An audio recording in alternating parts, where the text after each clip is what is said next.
Rome, Italy, 1972. The Eternal City shimmered beneath an August sun that seemed determined to remind everyone why the ancient Romans had built their baths and fountains, why the afternoon siesta had become a sacred tradition, why even the most ambitious plans surrendered to the Mediterranean heat during the brutal hours between noon and 4.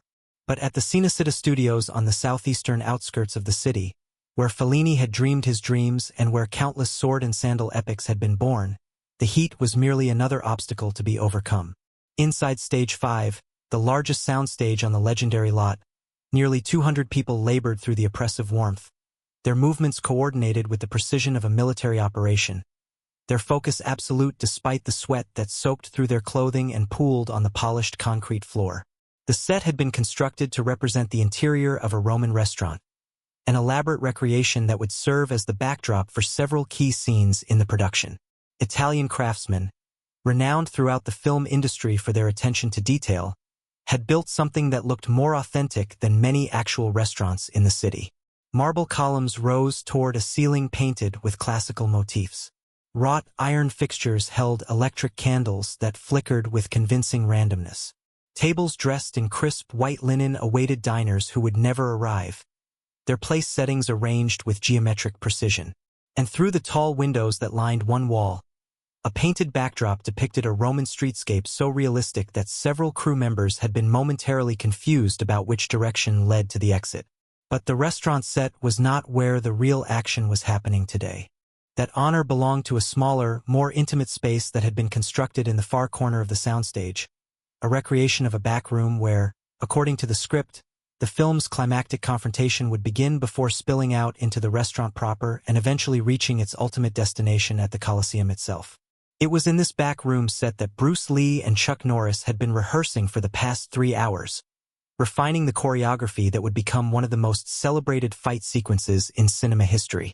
Bruce Lee stood in the center of the space, his body glistening with perspiration, his breathing barely elevated despite the intensity of the morning's work.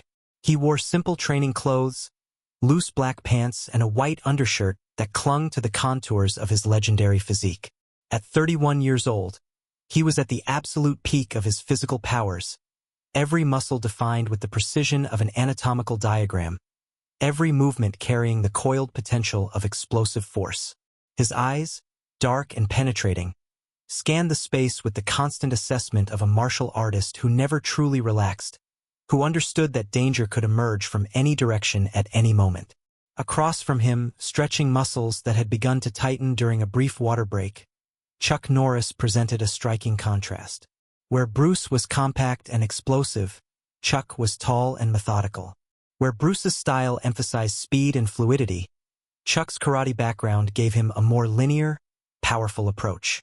They were yin and yang, fire and earth, 2 different philosophies of combat that would clash spectacularly on screen and, in doing so, create something neither could have achieved alone. Chuck had traveled to Rome specifically for this production, leaving behind his competitive karate career to take his first significant step into the world of film. He was 32 years old, a 6-time world middleweight karate champion, respected throughout the martial arts community as one of the most technically proficient fighters of his generation. But acting was new territory, and he had approached the challenge with the same disciplined focus that had made him a champion. For the past 2 weeks, he and Bruce had been working together almost constantly, developing the fight choreography, discussing character motivations, building the trust that would allow them to perform dangerous techniques at full speed while the cameras rolled. Their relationship had evolved rapidly from professional respect to genuine friendship. They had discovered surprising commonalities beneath their obvious differences. Both had overcome significant obstacles to reach their current positions. Both understood the loneliness that came with excellence. Both believed that martial arts was more than just fighting, that it was a path to self-understanding that could transform every aspect of a person's life. And both shared an uncompromising commitment to authenticity that had made their collaboration exceptionally productive.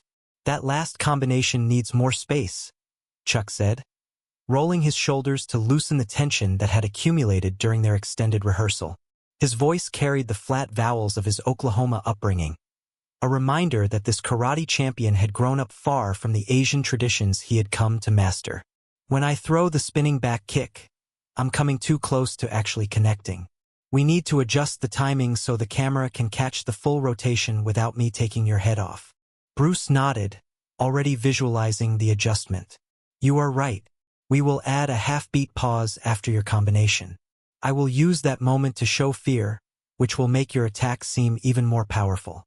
The audience needs to believe, just for a moment, that you might actually defeat me." Chuck laughed, a sound that came easily despite the exhaustion of their training. "Just for a moment, huh? You're all heart, Bruce." "I am a realist," Bruce replied, but his eyes sparkled with amusement. "The audience knows that the hero will win, but if we do our job correctly, they will forget that knowledge during the fight. They will be genuinely uncertain about the outcome. That uncertainty is what creates tension, and tension is what makes action sequences memorable. You've thought about this a lot. I have thought about nothing else for most of my life. Every film I have seen, every fight I have studied, every technique I have learned has been preparation for this moment. I want to create something that has never existed before. Something that will change how people think about martial arts, about action cinema, about what is possible when East and West come together." Bruce paused, and his expression grew more serious. "This fight, our fight, will be the centerpiece of that vision. It must be perfect."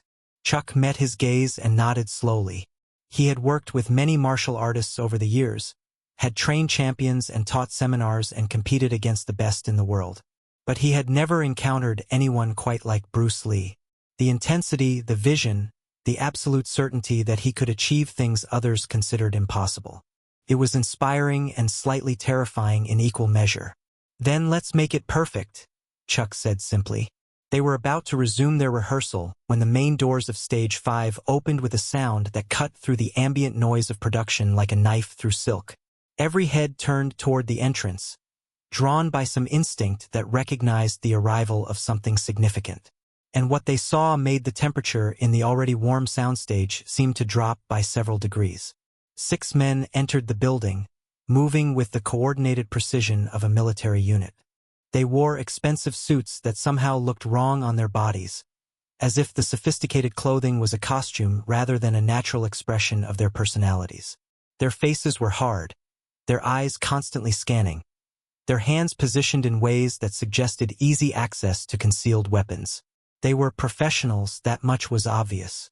What kind of professionals remained to be seen? At the center of the group walked a man who commanded attention simply by existing. He was perhaps 60 years old, with silver hair swept back from a face that had been weathered by decades of decisions that most people never had to make. His suit was clearly Italian, probably custom-made, and it fit him with the easy elegance of someone who had worn such clothing for so long that it had become a second skin. His eyes were the color of cold coffee, and they swept the soundstage with an assessment that missed nothing and forgave less. His name was Salvatore Ferrante, and he was not in any official records as anything other than a successful businessman with interests in real estate, construction, and entertainment. But within certain circles that operated in the shadows of legitimate society, he was known by other names and other titles. He was a man who solved problems that could not be solved through legal channels. A man who had connections that stretched from the Vatican to the American mob families who had sent representatives to Rome for consultations. A man who had built an empire on the foundation of favors owed and secrets kept. And today he had come to Cinecittà Studios with a problem that needed solving. The production's Italian liaison, a nervous young man named Marco who had been hired specifically to navigate the complex politics of filming in Rome, hurried toward the group with an expression that mixed professional welcome with barely concealed terror. He knew who Salvatore Ferrante was. Everyone in the Italian film industry knew. And everyone knew that a visit from Mr. Ferrante was never casual, never social, never anything other than a prelude to demands that could not be refused.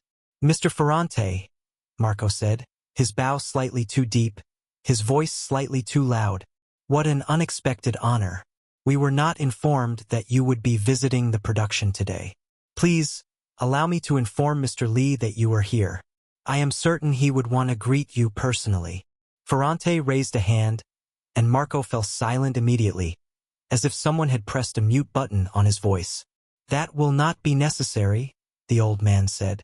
His Italian was cultured, almost aristocratic, the speech of someone who had been educated in the finest institutions and had never forgotten the importance of proper language. "I know where Mr. Lee is. I will greet him myself." He began walking toward the backroom set, his associates spreading out behind him in a formation that was clearly designed to control the space. The crew members and technicians parted before him like water before a ship's prow.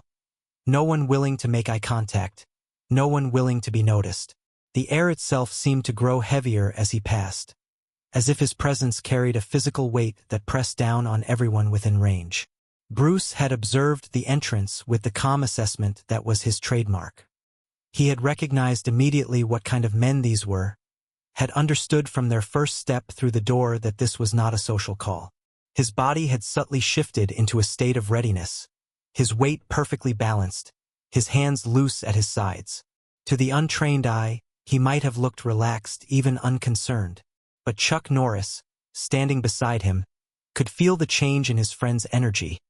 The coiling of potential force that made the air around Bruce seemed to crackle with invisible electricity. "You know who that is?" Chuck asked quietly. "I know what he is," Bruce replied, his voice equally soft. "The specific name does not matter. Men like him exist in every country, in every industry. They believe that power gives them the right to control others. They are usually correct, but not always." Ferrante reached the backroom set and stopped a few feet from where Bruce and Chuck stood. His associates positioned themselves strategically, blocking the nearest exits without being obvious about it. The message was clear to anyone with eyes to see. This was not a casual conversation. "Mr. Lee," Ferrante said, and his voice carried an almost paternal warmth that was more unsettling than any overt threat could have been. "I have heard so much about you. Your films have made quite an impression on my grandchildren. They spend hours in the garden, pretending to be you, kicking at the air and shouting." He smiled, and the expression was genuine, which somehow made it worse. "It is a pleasure to finally meet the man behind the legend." Bruce inclined his head slightly, acknowledging the compliment without accepting it. "I am glad that your grandchildren enjoy the films. I hope they also understand that martial arts is about discipline and self-improvement, not just kicking and shouting. I am sure they will learn that in time." Ferrante's smile remained fixed, but something shifted in his eyes. "Speaking of learning, I have come to discuss a matter that requires some education on both our parts. A matter concerning the exhibition match that has been scheduled for next week." The exhibition match. Bruce felt a flicker of tension, quickly suppressed. He had agreed to participate in a charity event at the Palazzo dello Sport, a demonstration of martial arts skills to raise money for Roman orphanages. His opponent was to be a local karate champion named Antonio Marchetti, a skilled fighter who had been training specifically for this event. The match had generated considerable interest in Rome, with tickets selling out within hours of being announced. It was supposed to be a goodwill gesture, a way of thanking the Italian people for their hospitality during the production. But Bruce had heard rumors, whispers that the Roman gambling syndicates had become interested in the event, murmurs that significant money was being wagered on the outcome. He had dismissed these concerns, focusing on the production and trusting that such matters would sort themselves out. It seemed they had not sorted themselves out. "The exhibition match is for charity," Bruce said carefully. "It is not a competitive event. Both Mr. Marchetti and I have agreed that the purpose is to demonstrate the beauty of martial arts, not to determine a winner or loser." Yes, I understand the official position," Ferrante said, waving his hand as if brushing away an annoying insect. "A beautiful demonstration, mutual respect, everyone goes home happy, very civilized, very appropriate." His voice hardened slightly. "But you see, Mr. Lee, there are people who have invested considerable resources based on certain expectations about how this demonstration will conclude. People who would be very disappointed if those expectations were not met." "What expectations are those?" "The expectation that Antonio Marchetti will emerge from this demonstration as the victor. that the Italian champion will defeat the famous Chinese movie star on Italian soil, in front of an Italian audience. Ferrante spread his hands in a gesture of reasonableness. Surely you can understand the appeal of such an outcome, the national pride involved, the story it would tell. Chuck Norris had been listening to this exchange with growing anger. He understood immediately what was happening, what was being demanded, and something about the casual way this old man was asking Bruce Lee to throw a fight, to betray everything he stood for, ignited a fury that he struggled to control. "Now wait just a minute," Chuck said, stepping forward. His voice carried the flat certainty of a man who had faced countless opponents and had never backed down from any of them. "You're asking him to take a dive? To pretend to lose so you can collect on your bets? Do you have any idea who you're talking to?" Ferrante turned to look at Chuck, and his expression shifted to one of mild curiosity, as if he had just noticed an interesting insect on the wall. "Ah, Mr. Norris, the karate champion. I have heard of you as well. Your tournament record is impressive." He paused, and something cold entered his eyes. "But I should warn you that this conversation does not concern you. Whatever friendship you have developed with Mr. Lee during this production, it does not give you a place at this table. I suggest you step back and allow the adults to conduct their business." Chuck's jaw tightened, and his hands curled into fists at his sides. In the tournament circuit, he had faced opponents who tried to intimidate him with trash talk and psychological warfare. He had never been impressed by such tactics, and he was not impressed now. He took another step forward, positioning himself beside Bruce, making it clear that he was not going anywhere. "I'm not stepping anywhere," he said quietly. "Bruce is my friend, and if you think I'm going to stand here and watch you threaten him, you don't know me very well." Ferrante's associates shifted slightly, hands moving toward concealed weapons. The tension in the room spiked dramatically, the air seeming to thicken with the potential for violence. The crew members who had been watching from a distance began to edge toward the exits, sensing that something very bad was about to happen. But before the situation could escalate further, Bruce Lee raised his hand. It was a simple gesture, nothing dramatic, just an open palm held at chest height. But somehow, impossibly, everyone in the room stopped moving.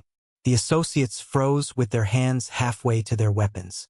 Chuck paused mid-step, his momentum arrested by some invisible force. Even Ferrante himself fell silent, caught off guard by the calm authority that radiated from this small, quiet man. "Mr. Ferrante," Bruce said, and his voice was soft, almost gentle. "May I ask you a question?" The old gangster blinked, surprised by the unexpected query. "Of course. How long did it take you to build your empire? How many years of work? How many sacrifices? How many difficult decisions?" Ferrante's eyes narrowed, uncertain where this was leading. "Many years. A lifetime of effort. And in all those years, did you ever compromise your core principles? Did you ever do something that made you less than what you believed yourself to be?" Silence. Ferrante stared at Bruce, his expression unreadable. "I do not know what code you live by," Bruce continued. "I do not know what lines you have drawn for yourself, what things you would never do no matter what the reward or the consequence. But I know that such lines exist. Every man has them. Every man has a point beyond which he will not go, even if it means losing everything he has built." He took a step closer to Ferrante, and his voice dropped to barely above a whisper. "You are asking me to cross that line. You are asking me to pretend to be something I am not, to betray the millions of people who believe in me, who watch my films and feel that they too can overcome any obstacle through dedication and courage. You are asking me to tell them that I was lying, that strength and skill mean nothing when faced with men who control the money." Bruce shook his head slowly. "I cannot do this. Not for any amount of money. Not for any threat you could make. Because if I do this, I am no longer Bruce Lee. I am just another performer who dances when powerful men pull the strings." Ferrante's face had grown very still. His associates remained frozen, waiting for a signal that did not come. The entire soundstage seemed to be holding its breath. "You understand the consequences of refusal," Ferrante said finally. "I am not a man who makes empty threats. The people I represent have resources that extend far beyond this film production. They can make your life very difficult, Mr. Lee. They can affect your career in ways you cannot imagine. Bruce met his gaze without flinching. I understand, and I am not afraid. Everyone is afraid of something, perhaps, but I am not afraid of you. I am not afraid of your associates. I am not afraid of anything you can do to my career or my reputation or my physical safety. Bruce paused, and something shifted in his expression. Something that made even Ferrante's hardened associates step back involuntarily. Do you know what I am afraid of, Mr. Ferrante? I am afraid of betraying myself. I am afraid of looking in the mirror and seeing a coward. I am afraid of dying without having stood for something real. His voice dropped even lower. You cannot threaten me with anything worse than that. You have no leverage. You have no power over me, because I have already faced my greatest fear, and I have conquered it. The silence that followed was absolute. It stretched for 1 second, 2 seconds, 3 seconds, and then Salvatore Ferrante, the man who had built an empire on fear and favors, the man who had not backed down from anyone in 4 decades of criminal enterprise, did something that no one present would have believed possible. He laughed. It was not a mocking laugh, not a dismissive laugh, not the cruel amusement of a predator playing with its prey. It was a genuine laugh, surprised and almost delighted, the sound of a man encountering something he had not expected to find. 7 seconds, Ferrante said, shaking his head slowly. Bruce's expression did not change. Excuse me? 7 seconds. That is how long it took you to make me understand that this approach would not work. 7 seconds from the moment you raised your hand to the moment I knew, with absolute certainty, that you could not be moved. He laughed again, softer this time. In 60 years of doing business, no one has ever done that. No one has ever made me recalculate so quickly. Chuck Norris stared at the old gangster, trying to process the sudden shift in the room's energy. One moment they had been on the edge of violence. The next, Ferrante was laughing and talking about 7 seconds. It was disorienting, like watching a thunderstorm suddenly transform into sunshine. I do not understand, Chuck said carefully. Neither do I, Ferrante admitted. Not fully, but I recognize what I have just seen. He turned to look at Chuck with an expression that had lost all its earlier menace. Mr. Norris, in my profession, I have learned to read people very quickly. It is a survival skill. You learn to see past the words, past the postures, past all the performances that people put on when they want something from you. You learn to see the truth beneath. He gestured toward Bruce. What I see in your friend is something I have encountered perhaps 3 or 4 times in my entire life. A man who is completely at peace with himself. A man who has no gap between what he says and what he believes, between what he believes and what he would do. Such men cannot be controlled through normal means. They cannot be threatened because they do not fear loss. They cannot be bribed because they do not value what money can buy. They cannot be manipulated because they see through every deception. Ferrante shook his head again. They are extremely rare, and extremely dangerous to people like me. So what happens now? Bruce asked. His voice remained calm, but there was a new quality to it, a curiosity about where this unexpected turn would lead. Ferrante was quiet for a moment, clearly wrestling with something internal. His associates watched him with barely concealed confusion, uncertain how to interpret their leader's behavior. Finally, he seemed to reach a decision. What happens now is that I apologize, he said simply. If the story moves you, do not forget to like this video and subscribe to the channel. These are the moments that reveal the true power of an unbreakable spirit. The confrontations where courage triumphs not through violence, but through the simple, profound force of absolute conviction. The word hung in the air like something impossible, like snow in summer or music from stone. Salvatore Ferrante, apologizing. His associates looked at each other with expressions of open shock. Even the crew members who had been edging toward the exit stopped and turned, drawn by some instinct that told them they were witnessing something historic. I came here to threaten you, Ferrante continued, to use my power and influence to force you to do something that would benefit me and my associates. I did not consider what it would cost you. I did not think about the millions of people who look up to you, who take inspiration from your example. I saw only the immediate profit, the satisfaction of a successful manipulation." He paused, and something shifted in his old, weathered face. "But in 7 seconds you showed me what I had forgotten. You showed me that there are things more valuable than money, more powerful than threats, more important than winning." He extended his hand toward Bruce. "I apologize for the disrespect. I apologize for underestimating you. And I apologize for what I was prepared to do if you had been a different kind of man." His voice dropped, becoming almost intimate. "You have reminded me of something I knew once, long ago, before I became what I became. Something about honor, about integrity, about the kind of strength that has nothing to do with how many men follow your orders." Bruce looked at the extended hand for a long moment. And then, slowly, deliberately, he reached out and shook it. "Apology accepted, Mr. Ferrante, and I hope that this moment stays with you, not as a defeat but as a beginning. It is never too late to choose a different path."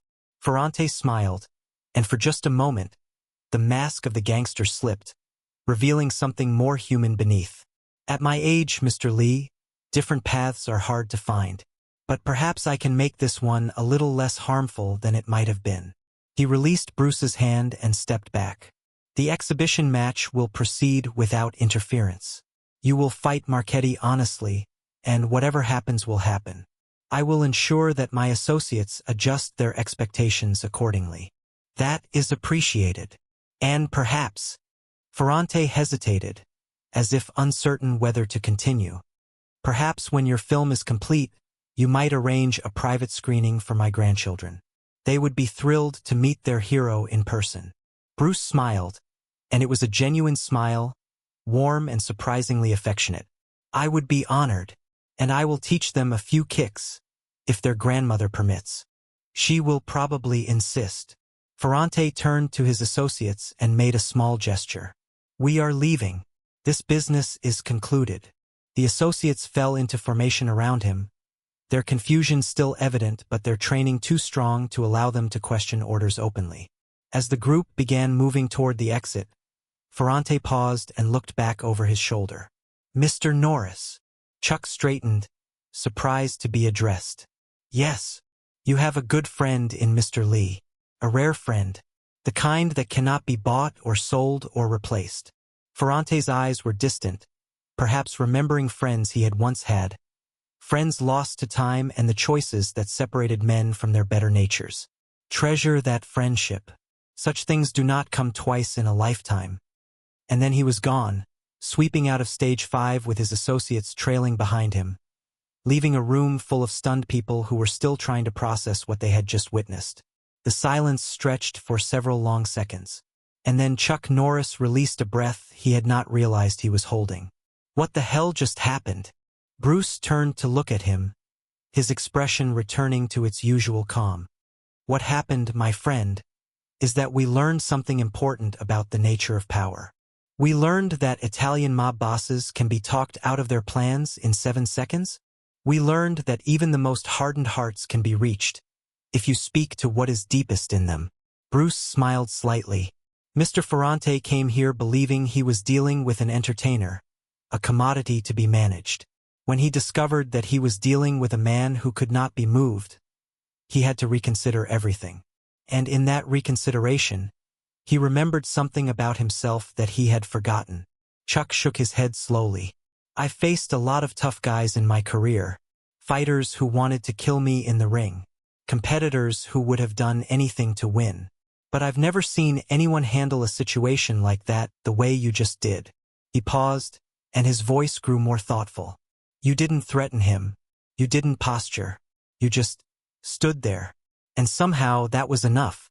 It is always enough, if you are truly standing on solid ground." Bruce clapped Chuck on the shoulder. "Now, we have wasted enough time on interruptions. The fight choreography will not perfect itself. Let us get back to work."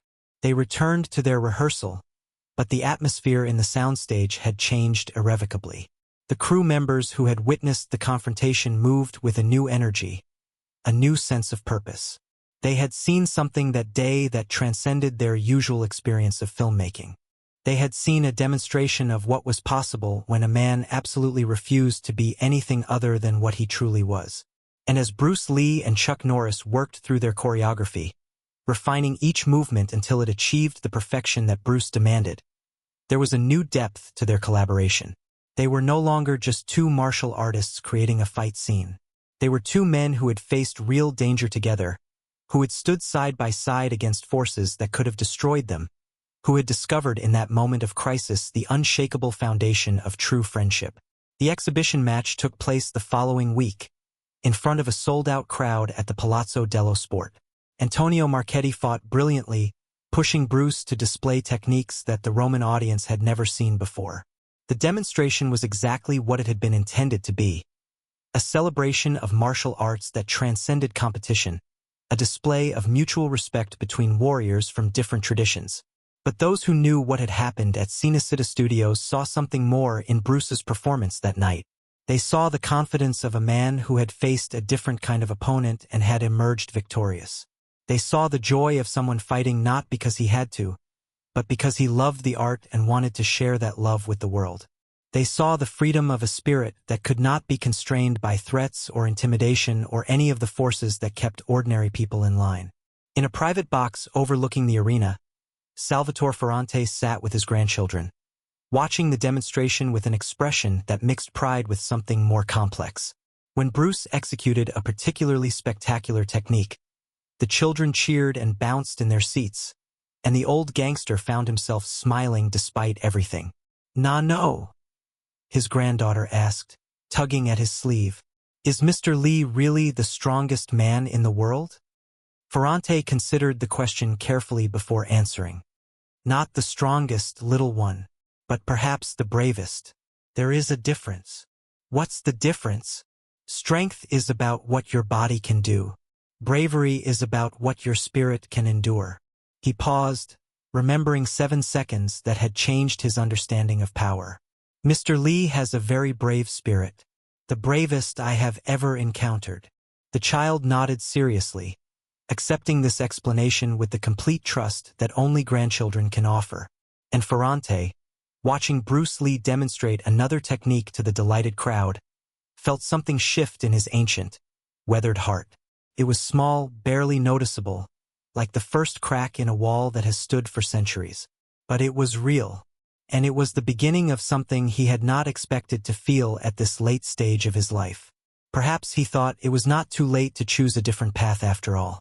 The filming of Way of the Dragon continued for another 3 weeks, and during that time, there was no further interference from any external parties. The fight sequence that Bruce and Chuck had been rehearsing became the centerpiece of the film, a masterpiece of choreography that would be studied and imitated for decades to come. Their Colosseum showdown, filmed in the actual Roman arena with special permission from the Italian government, would become one of the most iconic moments in martial arts cinema history. But for those who were there, who witnessed the confrontation with Salvatore Ferrante and its unexpected resolution, the true climax of the production had already occurred. It had happened in 7 seconds, in a back room set on stage 5, when a small Chinese man had stood absolutely still and made an empire builder apologize. Chuck Norris would go on to have an extraordinary career of his own, becoming one of the biggest action stars in the world. In countless interviews over the years, he would speak of his friendship with Bruce Lee with a reverence that surprised those who knew him only as a tough guy from Texas. Bruce taught me something during that production in Rome, he would say. Something I've never forgotten. He taught me that real strength isn't about how hard you can hit or how fast you can kick. Real strength is about knowing who you are and never compromising that, no matter what the world throws at you. When asked about specific moments from the production, Chuck would usually deflect, offering anecdotes about the fight choreography or the challenges of filming at the Colosseum. But occasionally, with certain interviewers who seemed to understand what they were really asking, he would mention the day the Italian businessman came to visit. I saw something that day that I've never seen before or since, he would say, his eyes growing distant with memory. I saw Bruce face down a situation that would have broken most people. And he didn't fight, didn't run, didn't negotiate. He just was himself. completely, totally, unshakably himself. And that was enough. That was more than enough.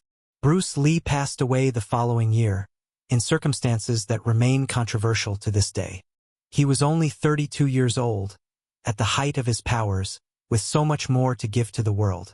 The news of his death sent shockwaves around the globe, and among those who mourned was an old man in Rome who had learned, in 7 seconds, what true strength really meant.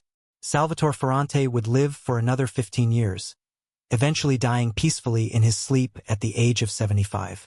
Those who knew him in his final years said that he had changed somehow, had become more thoughtful, more philosophical, less interested in the accumulation of power and more interested in the quiet pleasures of family and reflection. He never spoke publicly about his encounter with Bruce Lee, but those closest to him knew that something had happened during the filming in Rome, something that had affected him deeply. After his death, his family discovered a small shrine in his private study. There were photographs and newspaper clippings, a few pieces of memorabilia that he had apparently collected over the years. And at the center of it all, in a simple frame, was a signed photograph of Bruce Lee, inscribed with words that none of his family members could fully understand. To Mr. Ferrante, the inscription read, "7 seconds can change a lifetime. Be water, my friend. Bruce Lee." The photograph remains with the family to this day, passed down through generations who tell the story of their grandfather's unlikely friendship with the little dragon. They do not fully understand what happened in that soundstage in 1972, but they sense that it was important, that it marked a turning point in an old man's life, that it somehow connected their family to something larger and more meaningful than any business empire could ever be. Today, in the small museum at Cinecittà Studios dedicated to the history of Italian cinema, there is a corner devoted to the international productions that have been filmed there over the decades. Among the photographs and props from countless films, there is a simple display case containing a few items from the Way of the Dragon production. There is a call sheet from the day of the confrontation, still bearing the coffee stain that a nervous crew member left when he nearly dropped his cup at the sight of Ferrante entering the building. There is a photograph of Bruce Lee and Chuck Norris rehearsing their fight choreography, both men grinning at some shared joke that the camera could capture but not explain. And there is a small card, yellowed with age, bearing an address in Rome and a handwritten note. For the private screening, bring the children, Seth. Most visitors walk past this display without a second glance, their attention drawn to the more dramatic artifacts from bigger productions. But occasionally someone stops, someone who knows the story, or who senses that there is something more to these simple items than meets the eye. They stand before the display case and study the artifacts, trying to imagine what it must have been like to be in that room, to witness the moment when a dragon made a mountain apologize in 7 seconds. And if they are very quiet, if they listen with more than just their ears, they can almost hear the echo of Bruce Lee's voice, calm and certain and utterly unafraid, speaking words that still have the power to change lives. I am not afraid of you. I am not afraid of anything you can do to my career or my reputation or my physical safety. Do you know what I am afraid of? I am afraid of betraying myself. I am afraid of looking in the mirror and seeing a coward. I am afraid of dying without having stood for something real. If you enjoyed this story, take a moment to like this video and subscribe to the channel. Every like and subscription helps us continue sharing these incredible moments from Bruce Lee's life, the confrontations and triumphs that revealed the true depth of his character. Leave a comment telling us what you would have done in that situation.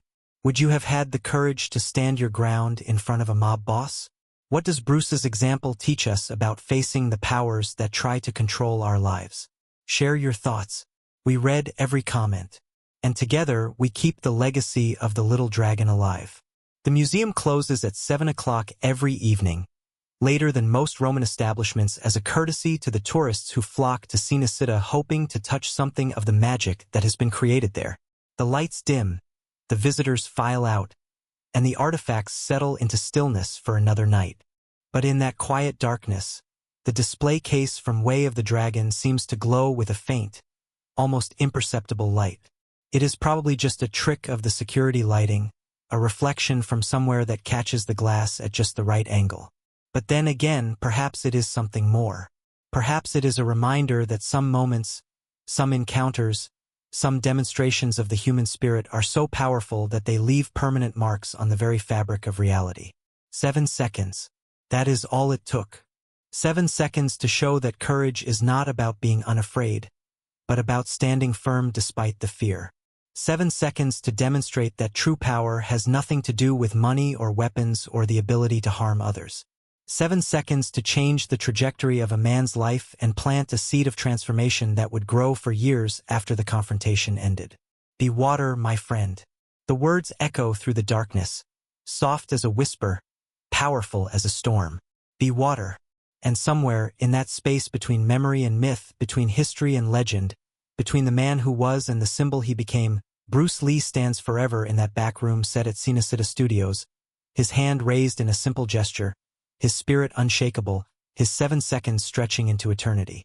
The dragon sleeps, but it does not die.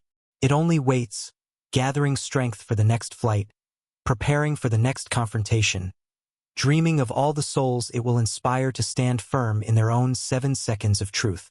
And in Rome, in Hong Kong, in every city and village where his films are still watched and his philosophy is still studied, that inspiration lives on. One person at a time. One moment of courage at a time. 7 seconds at a time. That is the legacy. That is the message. That is the unbreakable spirit of the little dragon. Still burning. Still inspiring. Still absolutely and eternally free.